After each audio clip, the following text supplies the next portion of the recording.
Mao ni akong kinabuhi sa una, barkada diri, barkada kadto inom bisag asa. Babay, naay babay, drugs, tanan bisyo gisudlan na nako.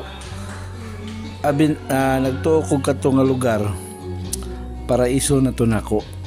Kay tanan kalipay gihatag tanan. Antod nga abot ang time nga murag wa na ko kayon sa lugar, wa na ko murag ipit na nako ang paraiso nga akong giila sa una.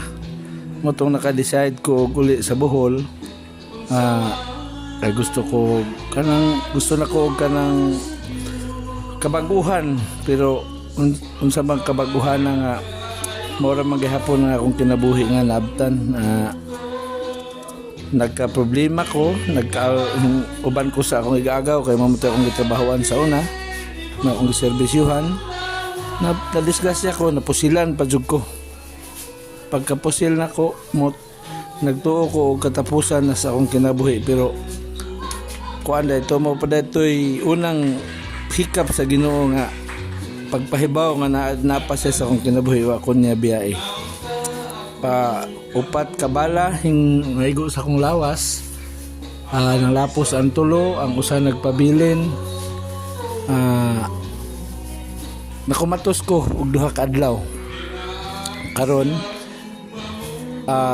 dugay pa jud ko na operahan kay ang bala wa makit katulo ko na x-rayhan nya murag kaupat ko gi CT scan para lang makita ang bala ug asa dapit kaloy sa Ginoo wa gid si ko gihapon niya pasagdi. Nakuha ra gid ang bala.